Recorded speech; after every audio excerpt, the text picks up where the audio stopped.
Like it was funny too because the freaking like the reaction from one of the people that was in that fight. He pretty much the next round did nothing. He just kind of sat there and kept taunting because he knew he was gonna get just wrecked. And wrecked he was.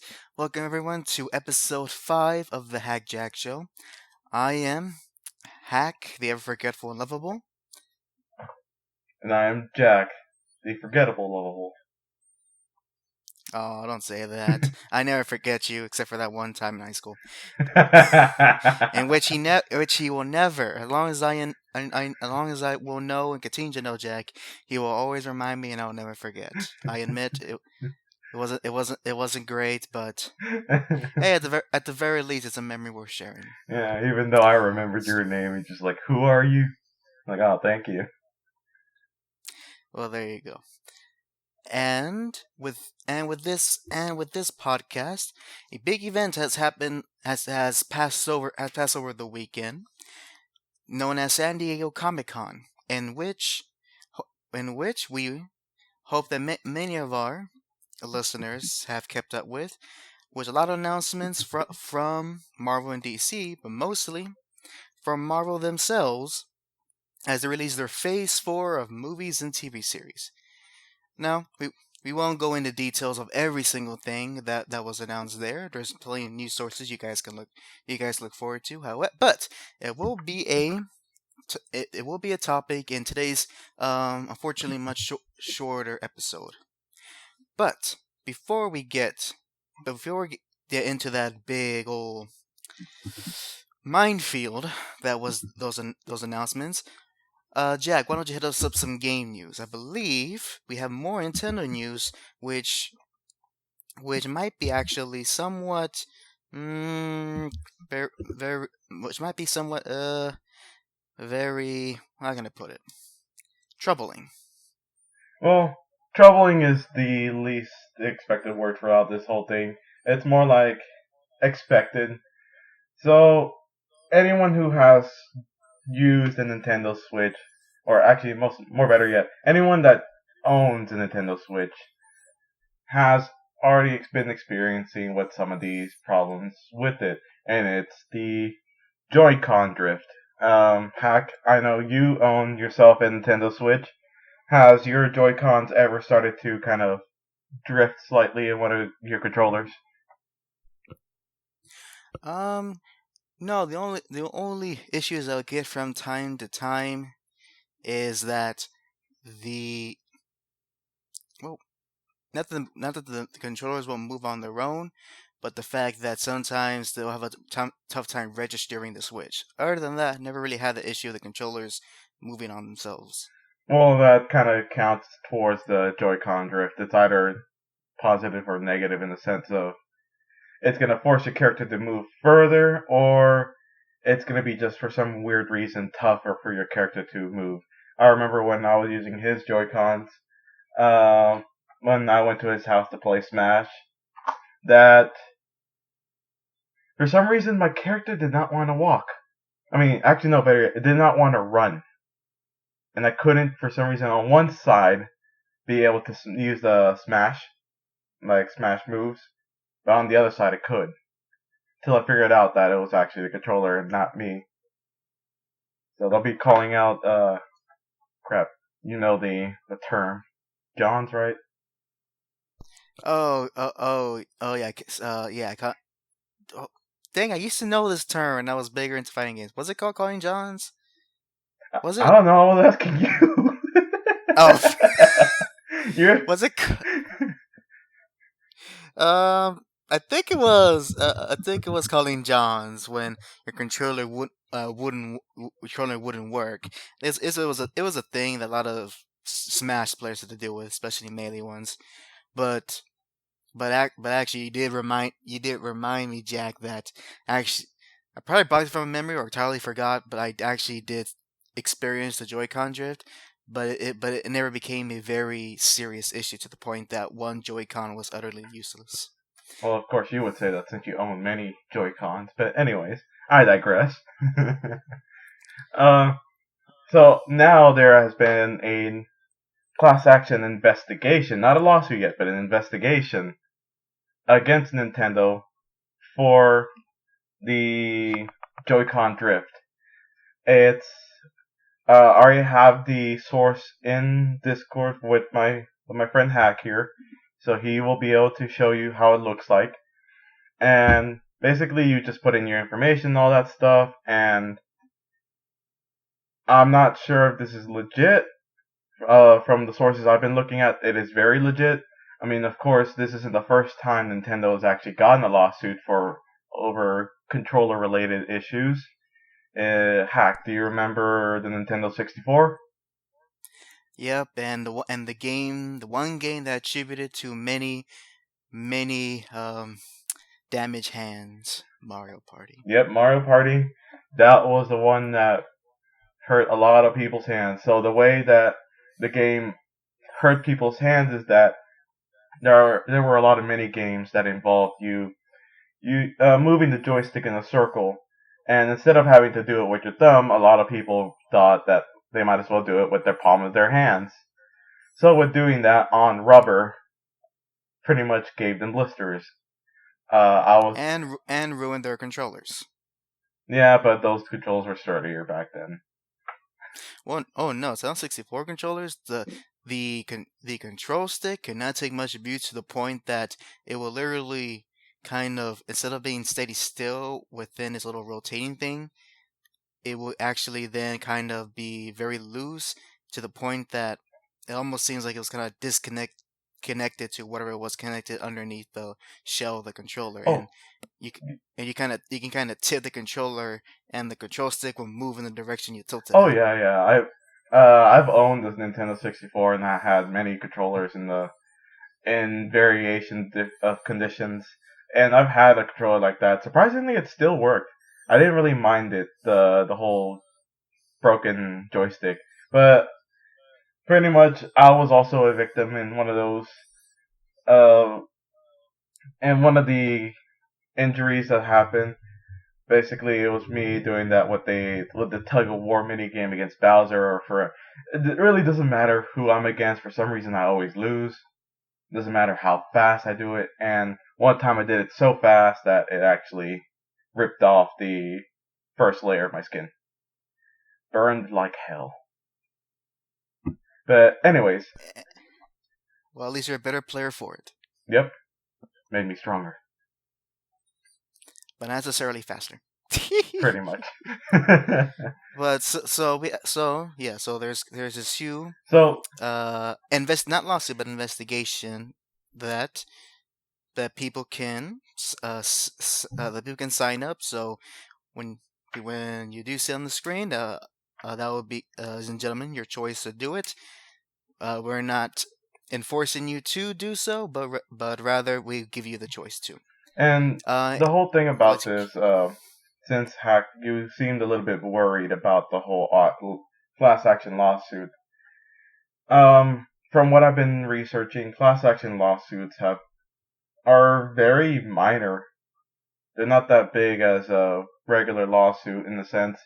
I'm not sure how the legality stuff works. I'm not a lawyer, but from coming from a video I saw for Inside Gaming, um, putting in their YouTube channel there, one of their employees actually was participated in a class action lawsuit specifically for the PS3, which apparently had a feature where you can put in things like even Linux for some reason into your console, and it was taken off, and he jumped into the whole class action lawsuit because someone was already putting that in there, and it took 5 years for the lawsuit to finally work.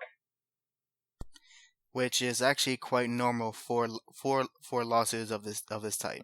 Seems long, but any lawyer could tell you that's pretty much expected. And that is expected for legality wise, but consumer wise, what's the point? And from what I heard from him, all he got was like $10. Ah! So, I mean, do you really want to spend 5 years for $10.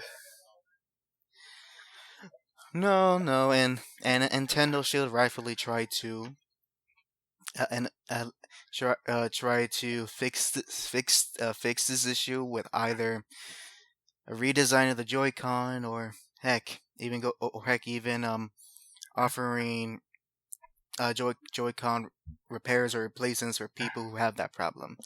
However, um, however, unfortunately, that probably be the least likely case, because that's pretty expensive, and like that's a pretty expensive endeavor to do. Although probably more better, it would be a better one, and especially better for their public image.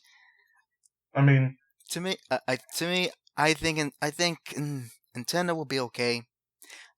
I think Nintendo will be okay with this. But it does kind of suck. it is possible for them to somehow accommodate all this because they've done it before with the Nintendo 64, as I said before. They, with the whole burning of the palm of your hands, Nintendo actually gave out gamer gloves, so you can help play your game however you want. But I think the whole thing you had to do was like you actually had to address it to them that you were hurt in this whole thing, and they'll send it to you. Of course, they don't do that now. I actually do recall, though, back in when the around the time of the original launch of the 3DS, I did get it, and at the time I recall that a lot of people were upset at the price. I forget what was the price of the 3DS at launch, but I do know that eventually there was a price drop, like within the same year it launched, and many fans got upset. But Nintendo's like Nintendo pretty much heard everyone's cries, and they're like, all right, and said, all right, um for people who bought 3DSs on launch and paid the original price, we if you sign up for this called Ambassador Program, on these specific days we will give you, I believe it was like 10 free games. Oh wow, that's cool. Yep, I think it was like 5 NES games and 5 Game Boy Advance games. Either way, it was either actually not either way, but the games themselves were ranged from pretty meh to like top tier. It was because of that program that I played Metroid Fusion for the first time, and that's a pretty good Metroid game. So I can see Nintendo trying to help consumers with with this problem. We'll just have to wait and see how this issue gets resolved. Hopefully, they don't dig themselves a deeper hole like other game companies. Well, you don't have to wait for too long because on one of the other articles I gave you, it says here they responded to the whole thing about the Joy-Con drift. They were keeping silent for a bit, but of course they eventually had to discuss this. And it says here, at Nintendo, we take great pride in creating quality products, and we are continuously making improvements to them. We are aware of recent reports that the Joy-Con controllers are not responding correctly. We want our consumers to have fun with Nintendo Switch, and if anything falls short of this goal, we always encourage them to visit. And then it shows the support link, support.nintendo.com, so they can help. It says here also that at some point in the last few days, Nintendo updated the front page of its customer support website, placing a prominent direct link to a page that lets you start a ticket to get your Joy-Cons repaired. So there you have it. Well, You actually can, if you just go ahead and put the ticket, get your Joy-Cons repaired. there you go. So that's awesome of Nintendo. That's awesome. And with that, any more gaming news? Jack, any more? Alright, so for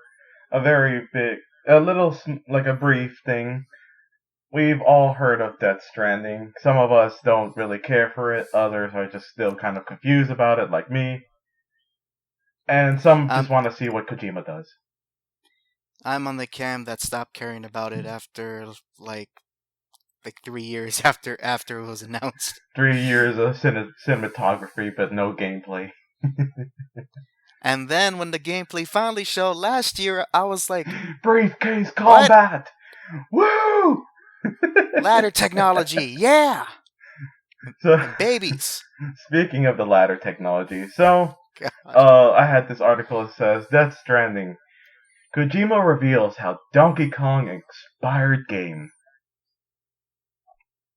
I just okay. So, This is this is a weird take. I don't know how. You know what? Go on. I want to hear this. alright. I'm gonna pause myself. Go on. So here's the part where it's been specifically talking about how it's been inspired by Donkey Kong. It says here, during the Hideo Kojima Comic-Con panel, the Death Stranding director explained that the ladder and rope being used as traversal items pays homage to the early days of gaming, where titles like Super Mario and Donkey Kong ruled. In these games, Kojima explained, players would ascend to new heights by ladder or rope, so he wanted to develop a game that had similar approach, albeit with a futuristic slant. You know what this says to me? What? He he honestly had nothing to show at Comic Con, so he's just started being Kojima and pulling things out of his butt. It Like who? My says God, here, it gets worse. Well, it says here, God. Kojima doesn't imagine that the bulk of Death Stranding is like Donkey Kong, but that one mechanic is adapted to a 3D space inspired by those older games. Obviously, there is much more to the latter in Death Stranding than in Super Mario, but it's interesting to hear that Kojima took inspiration from those games when designing. And of course, with this game, with this like article, for some weird reason, they're just like, "Woo, yeah!" at the little last bit. Yeah, Kojima took inspiration from a game like almost everyone in the entire planet has played. Woo, yeah! Inspiration for a ladder, rope, And rope. and to make matters What's worse, wait? Hold up. yes. Actually, you know what? I'm gonna pause my mind. Continue. To Continue. make matters worse, surprisingly, this was a quote that someone has put in their Twitter thread. They quoted this that Hideo Kojima said. Hideo quoted, I originally was recommended Keanu Reeves, but I wanted Mads.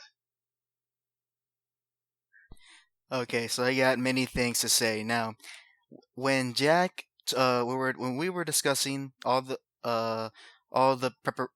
preparation for the podcast, and when he showed me this little story, Jack in the Test, I laughed my butt out. For a good solid 2 minutes. Yeah, and so before I get to that, I want to going back to the ropes and ladders thing. You know what? I just can say I just thought so.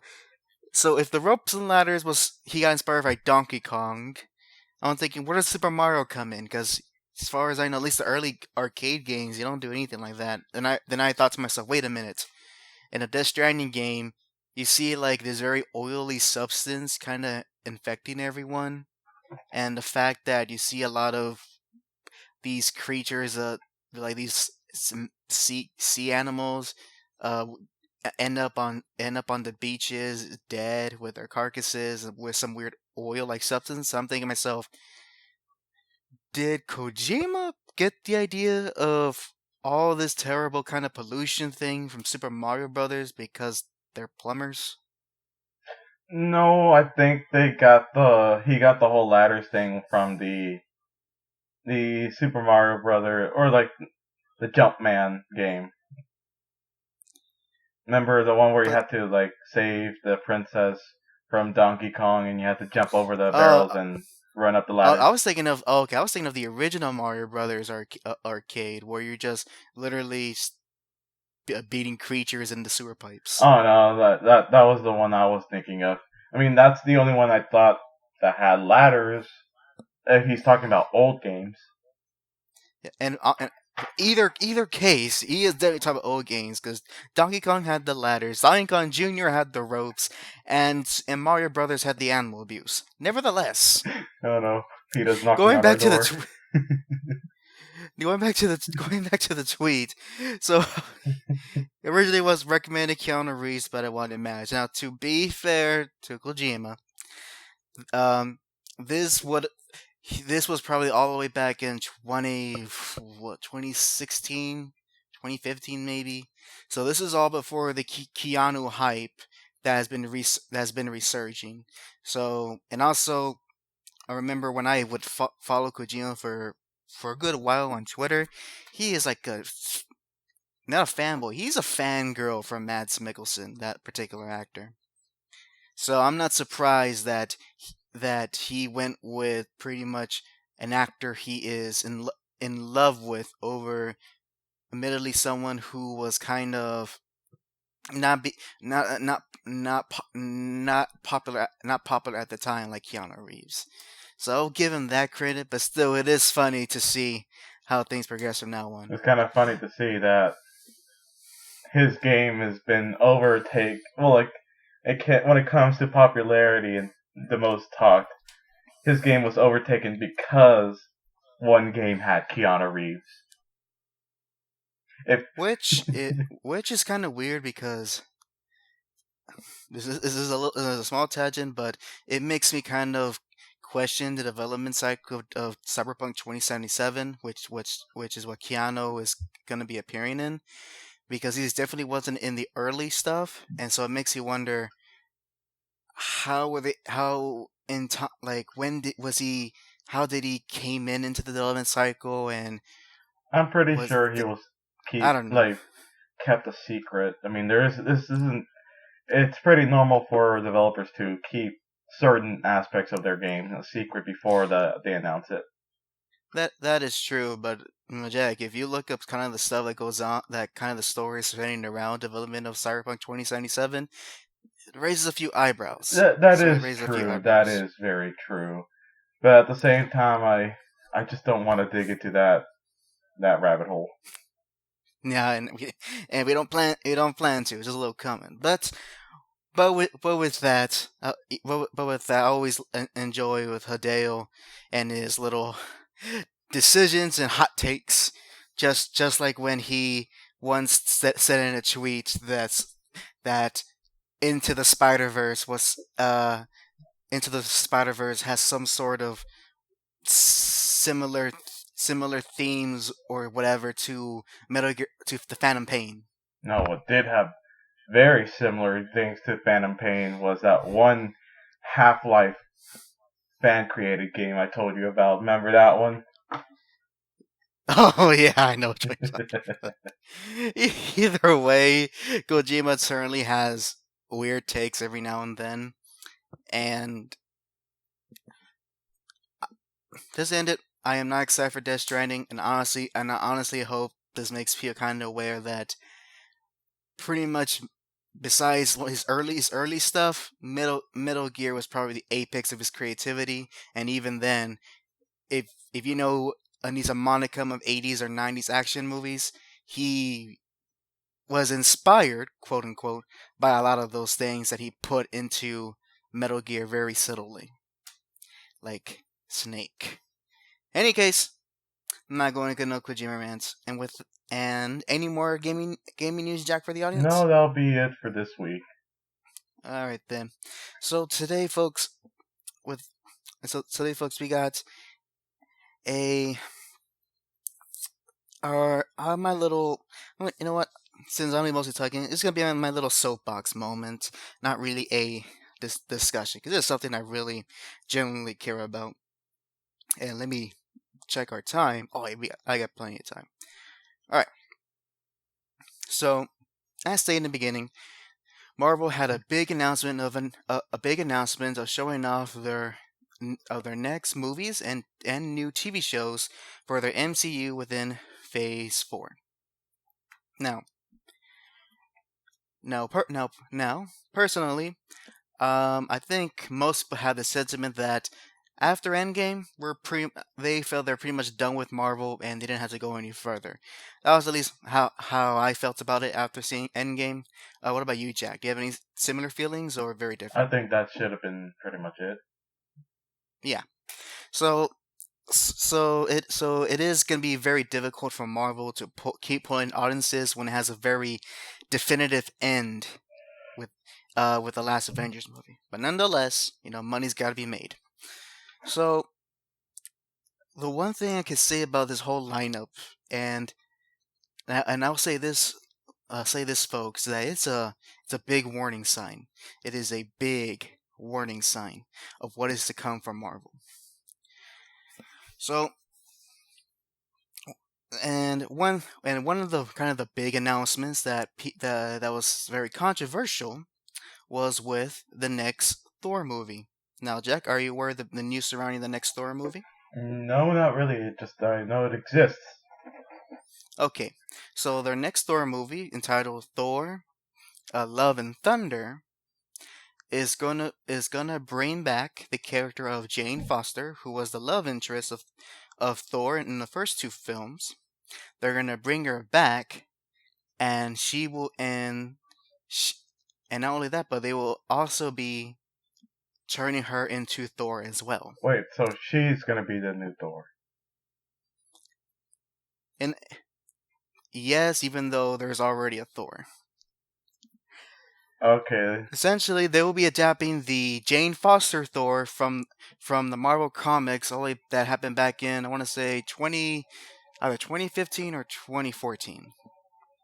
And Jack, when they did that in the comics, it was probably one of Marvel's most boneheaded decisions they ever made. Because not only was she not popular, they literally recently had to kill her off just so the real Thor could come back. And that's to say anything about the quality of her stories. They were pretty mediocre to god awful, and and they're gonna adapt that mediocrity into the movies. you know, I was kind of hoping for Thor to come back with Guardians of the Galaxy because didn't he just stay with them during Endgame? Yeah, and who knows? Maybe they'll make an appearance. But nonetheless, we have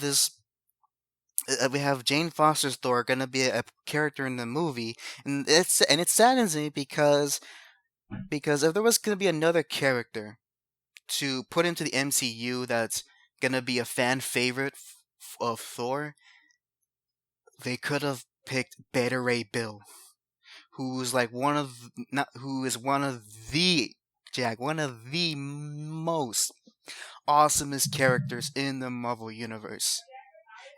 Imagine, imagine kind of what, imagine a more a more warrior like and a more warrior like, a more honorable, and a more ready to kill Thor. Mm-hmm. That's Beta Ray Bill. Ooh, cool. And actually, the new weapon that Thor has in the MCU, the what is it? The The axe, right? Stormbringer. Yeah. The Stormbringer.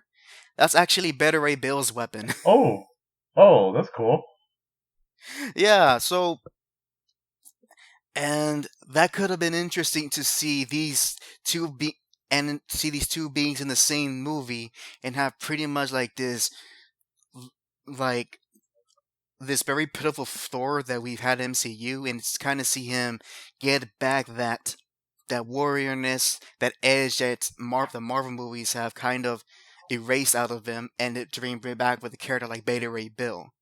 That could have potentially been Thor 4, but no, we're gonna get another silly comedy because Ragnarok did so well. Eh, that does sound like a lot of ruined potential for the movie.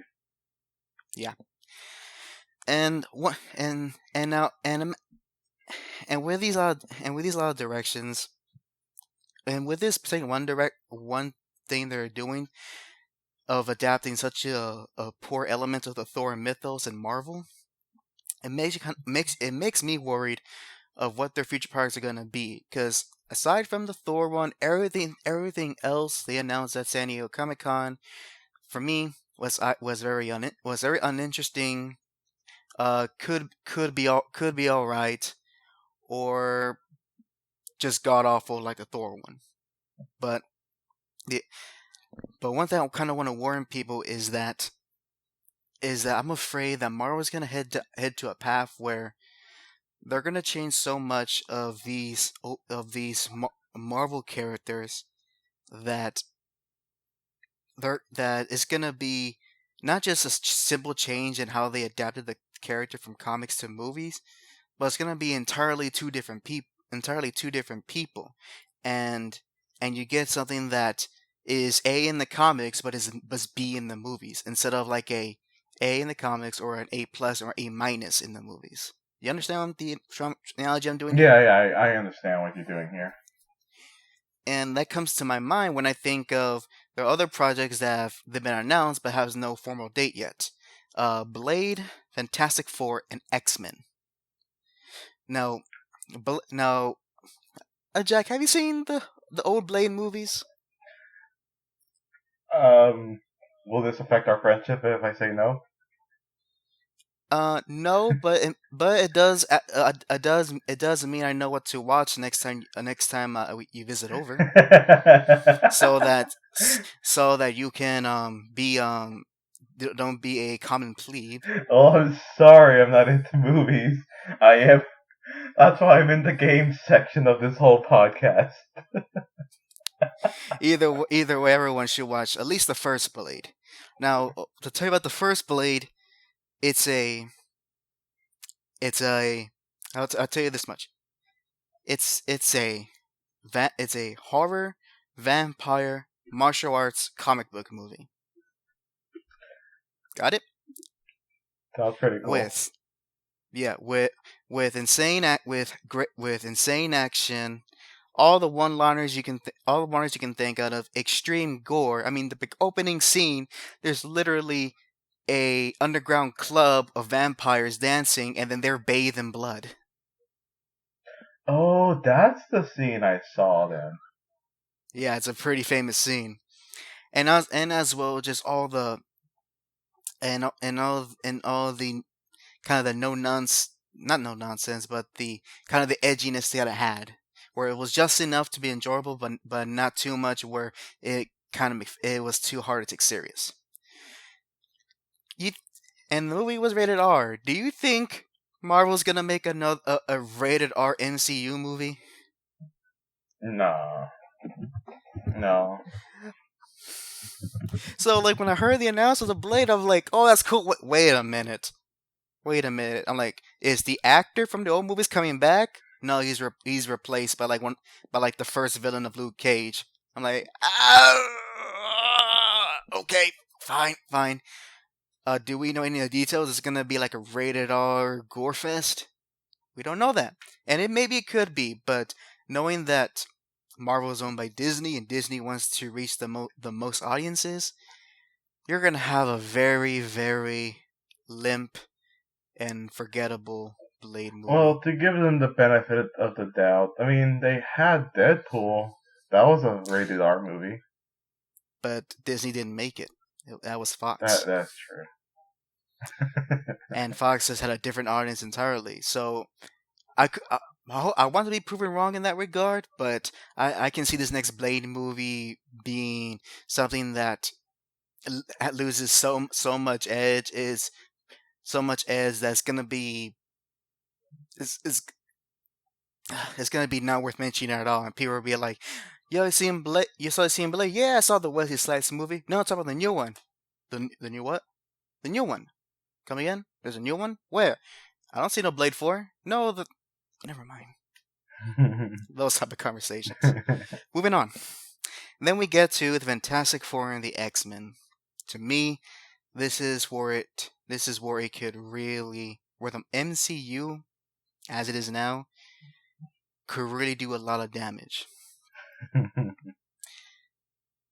Because I also think, kind of noticing from other comic YouTubers, is that Marvel Studios, they have a tendency to do a lot of race swapping of characters. Because diversity. Yeah, because we all know when you hear someone called Valkyrie, you think of a black woman. Here's the thing, like the one thing I don't like in is having token characters. And believe me, when someone puts in a gay guy just for the sake of diversity, that character is a token character. He's just there to be there.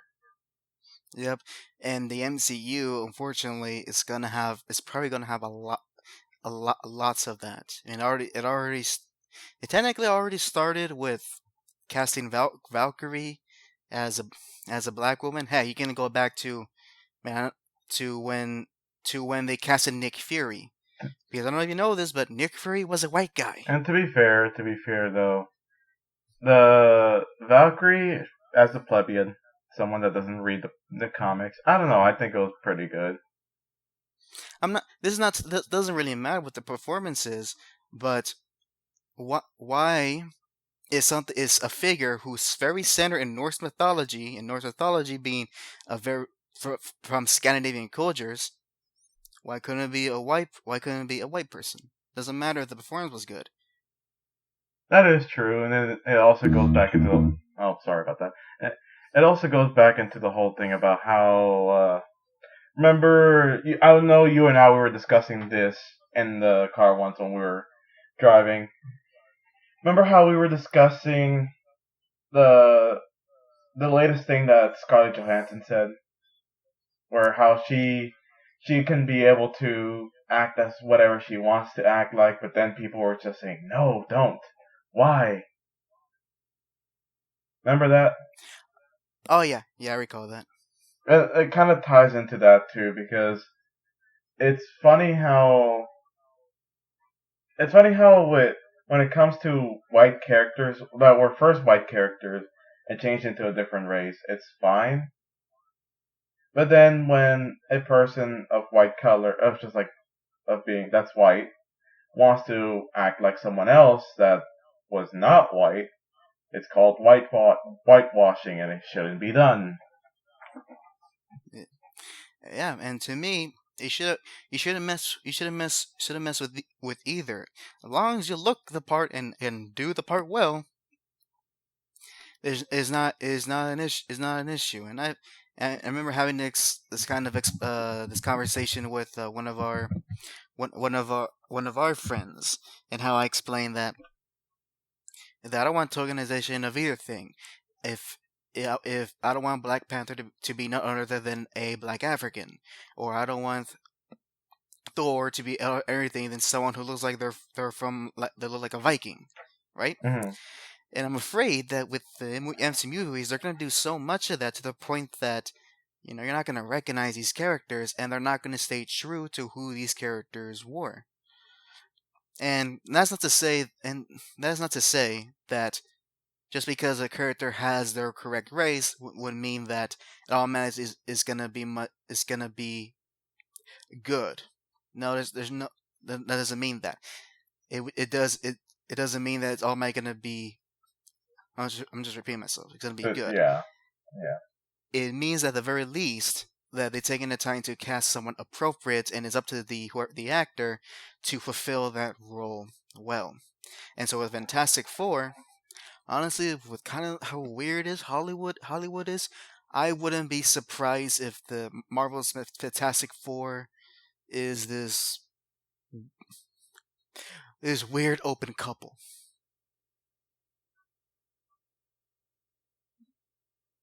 Or I wouldn't be surprised if all.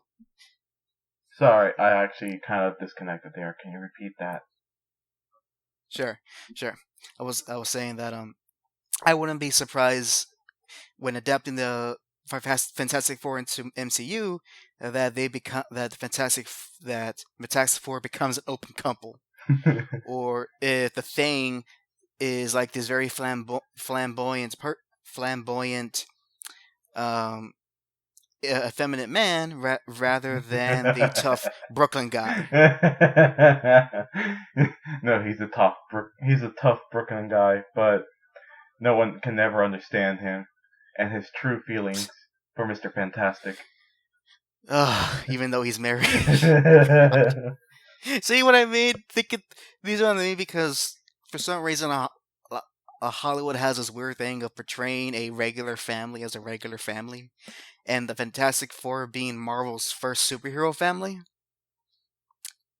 I'm afraid of what they're gonna the weird things they're gonna do with that.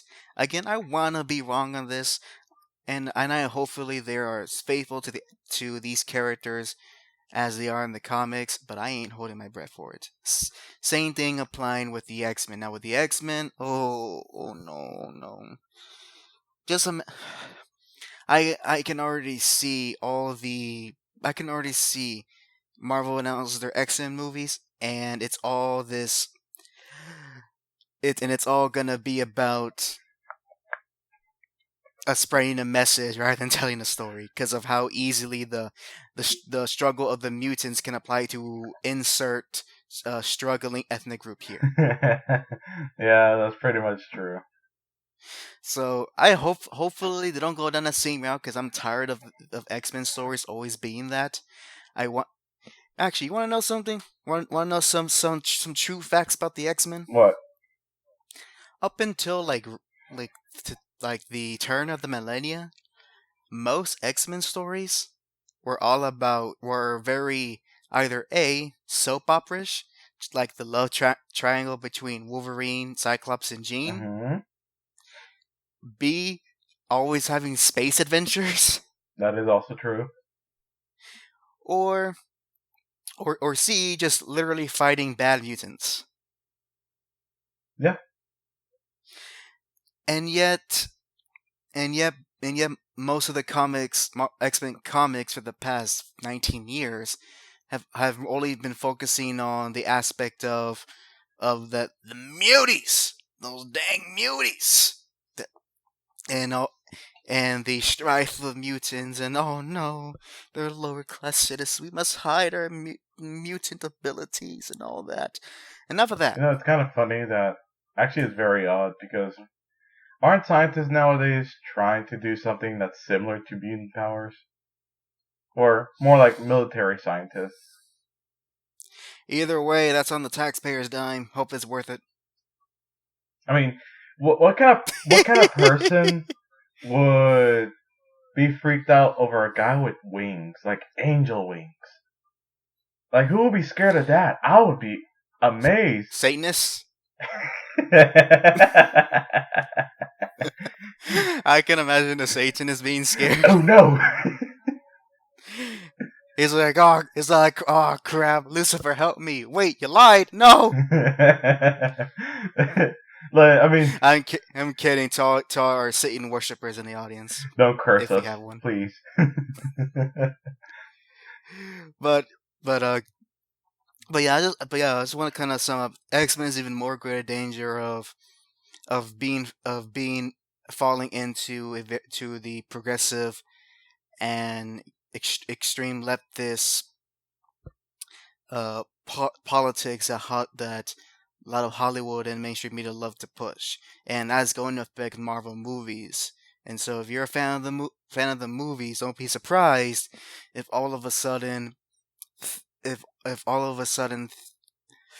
not only do the qualities of the movie start to decline greatly, but you see a lot of very, very extreme messaging when it comes to women, the gays, the trans, and the immigrants. It's always the immigrants. Yep. Which immigrants? You know them. You know which immigrants. You know the one. Yep. Ole! Okay. My family members. Well, they're fine. They're legal, as far as I know. Oh yeah, my family's legal.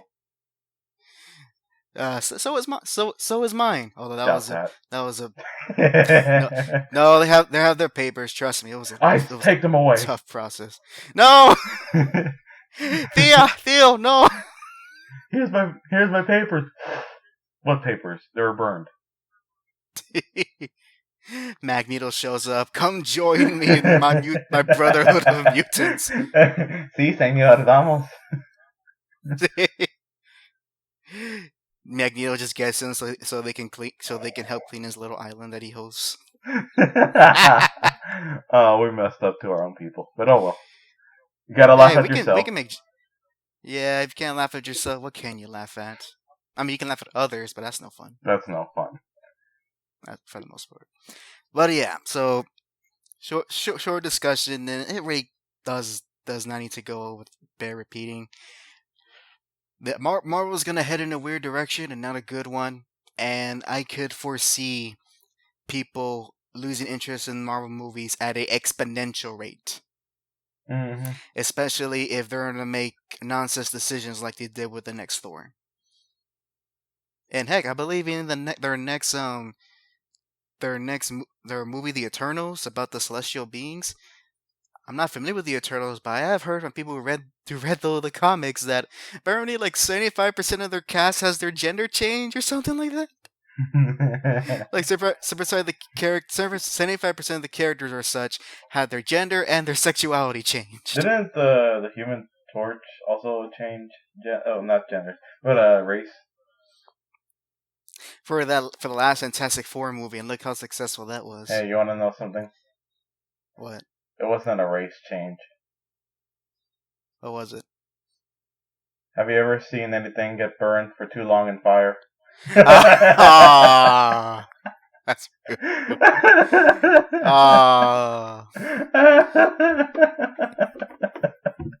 That's so funny though. But yeah, so that's pretty much all my thoughts on that matter. And actually, let me double check the time here. Oh, we got a few more minutes. Jack, I wanted to ask, did you catch my video review of the Sandman comic? Sadly, no. I was too busy cramming for this week's exam that I had to do for class. Oh, the struggles of a college student. How I do not miss it. Hey, you still have to go back eventually. Yeah, for what useful degrees? If it's not in the STEM field, even then that's kind of iffy. Hey, you can be a programmer with your potential of either programming oil rigs and where we live at, or programming in apps. That is true, but you know how I feel about programming. It ain't my strong suit, nor is mathematics and computer language in general. True. So yeah, so that kind of bites me in the butt. Though I still believe in you. I mean, a lot of programmers just use GitHub.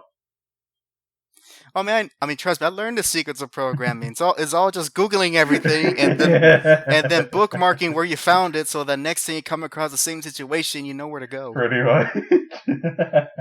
I know that. I briefly know a little bit about that life, and trust me, it was horrible. What do you mean horrible? It was the tears of joy after finding that. Yeah, sure it was. Side tangent. During one of my projects, I tried to find a piece of code that allowed me to move the Unity engine camera with the mouse in a first-person perspective. I found the code, but it was like the most unfunctional code I've ever seen. Instead of having this very free flow movement with the mouse, I can only kind of move slightly to the left and slightly to the right, and I couldn't go up and down. And I was thinking to myself, and I look at the code, I'm like thinking, I don't even know what to fix here, because I'm trying to implement this code, this thing I don't know. I don't know how I'm gonna fix it, so I've ended up scratching it, and the project had to be changed to even worse a degree. All because I couldn't figure out how to move the Unity camera with coding. But then I guess there was another way. Guess what was another way to do that without going through all that struggle? What?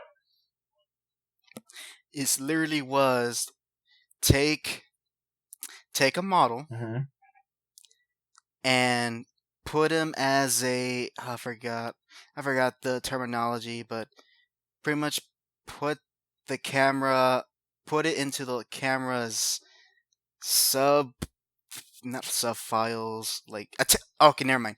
You pretty much take have your character model, attach the camera to him, and then boom, there you go. You got your first person. And there you have it. Literally, I had to attach two different things, and boom, it worked. And there you have it, people. HAC's little tip on how to make a Unity first-person game. Yeah, but don't take my tip seriously. Seriously, go look up yourself, because I'm only giving you step 1 of like 3 process of how to do that crap. But yeah, attach the camera to your game to your player model. That's the first thing you gotta do. Yep, I mean that pretty much makes sense. Yep. But going back, I will be making more comic reviews, and I'm hopeful that it gets a lot of attention, because I gotta give my opinion somewhere, or else I'll just keep it to myself and no one will hear them. Oh no. Oh well, if it fails, it fails. It doesn't hurt me nonetheless. But I would like to announce next comic review. It's gonna be Aquaman, so that's gonna be fun. Oh, nice. We're gonna have Mr. Aquaman there, finally getting some attention. You know what's the funniest part? You were trying very hard to kind of. It sounded like you're trying so hard to squeeze some sort of Aquaman joke, but none came to you. No, I wanted to, but at the same time, I'm like, nah. Yeah, it's kind of hard to joke about it now after $1 billion in the box office. Am I right? Excuse me. I don't know. One came over me. I don't know. I can still joke about it. I'm still gonna joke about the original Aquaman, not the freaking surfer dude that's on the box office right now. Yeah. Oh, and to clarify, the Aquaman that I will be reviewing is New 52 Aquaman. So it's not just any Aquaman JAC. JAC. It's not just any Aquaman JAC. This is the edgy, the modern Aquaman. The one serious, and the one that was interrogated by accident by Wonder Woman in the Justice League movie. The movie is just him being a buffoon. No, this is serious, edgy Aquaman who no longer seeks Atlantis and just want to live his own, but the world comes down. You get the drift. You get the idea. I don't want to be a king, Dad. You don't rule me, God. Funny enough, in this version of Aquaman, his dad is dead. Whatever, I think Mom. he died of a heart attack. Oh, he doesn't know where his mom is, and she's possibly dead. So yeah, so Aquaman kind of had the Batman treatment. No one ever understands me, God. You know what? I'm not gonna lie. There was some dialogue in the comic where he's like, I have my own secrets. I cannot share them. He's like, I gotta do this alone. I can't put any of on, like the most like generic shonen crap ever. It sounds like something Sonic would say. More like shit. No, more like Shadow. Yeah. Or Silver. One of those. Silver. It's definitely Silver. Like Shadow. It's no use. You just thought sorry I had to go on it. It's no use. Oh my gosh! All right, I think we're about to end this very short podcast. So, let's start with the closing. Jack, what's your music recommendation of this week if you have one? My music recommendation of the week is gonna be something by a group called Studio Killers, and the album, let me make sure it's correct. Well, the song's name itself is called Ode to the Bouncer. ODE to the Bouncer. So Ode to the Bouncer. And this is just from, if I can actually click on the information. Yeah, You can either get it as a single or in their whole album that's literally just named Studio Killers. It was their premiere album. So this song is pretty old in their whole discography, but it's still a really good song. All right then. And what was? Oh, sorry. During your conversation, I got distracted a bit from a phone call. Mm-hmm. And after that, what are you gonna? Is there anything new that you'll be playing, watching, or doing for the next podcast? So, last podcast, if I remember correctly, I did say I was going to try to beat a certain extreme fight on Final Fantasy XIV. I am glad to say that I actually beat it multiple times now, and I'm currently Hooray! having to farm it because it doesn't want to give me my goddamn rod. Just give me my rod. That's all I want, and your pet, whatever, your mount. So I'm going to be doing that and also studying at college. Sadly. Don't worry. Don't worry. The it'll only last for 3 more years. In another case, as for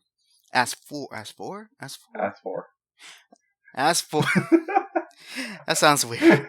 As for me, the next thing I'll be doing, so obviously, I mentioned, gonna put out a review for a volume of New 52 Aquaman, and also I will be reading the next comic which is called Uncanny Avengers, and to give you a JAC kind of what's going on in this book. I only read one issue of it.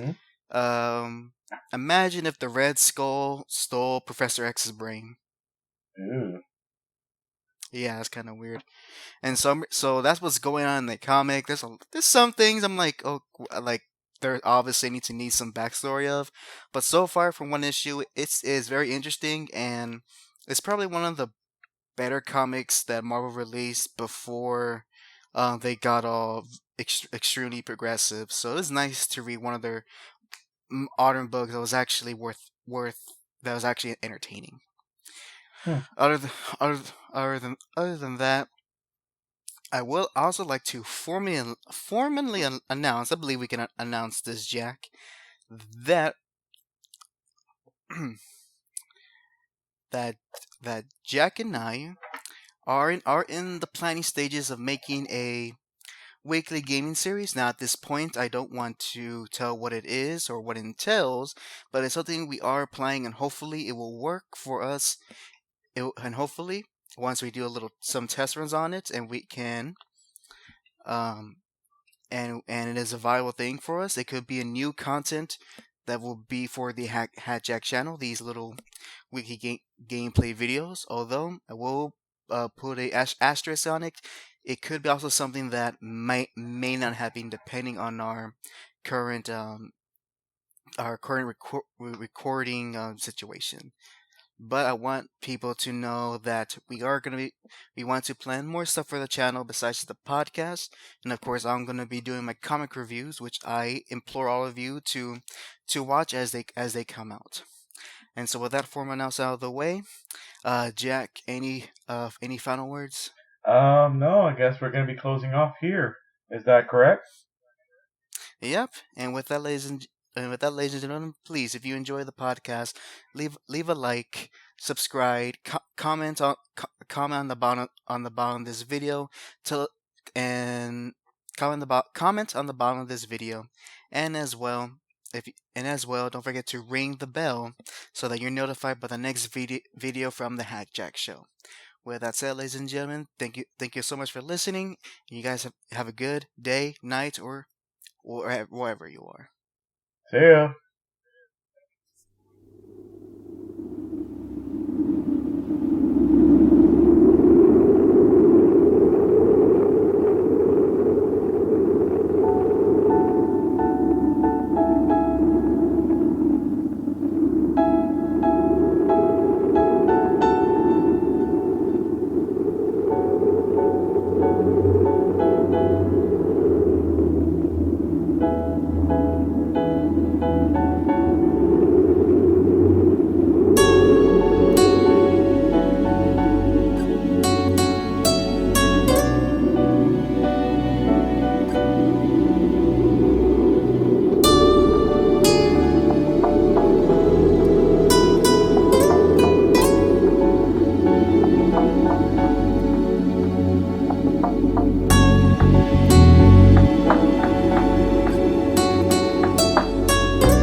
fear in my heart, but you're so supreme.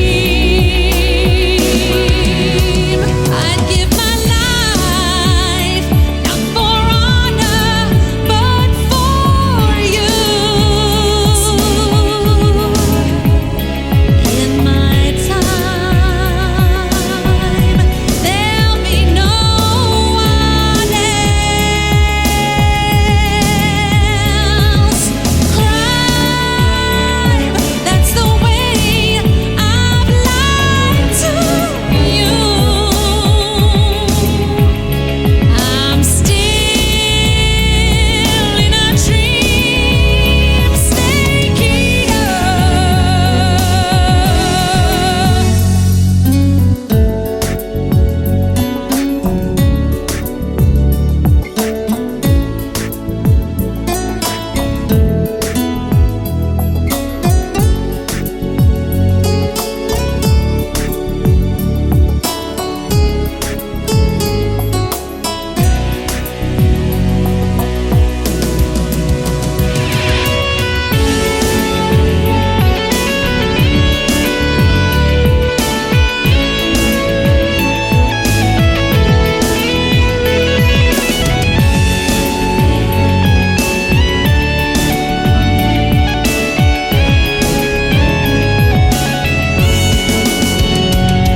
Someday you go through the rain, and someday you feed on a tree frog.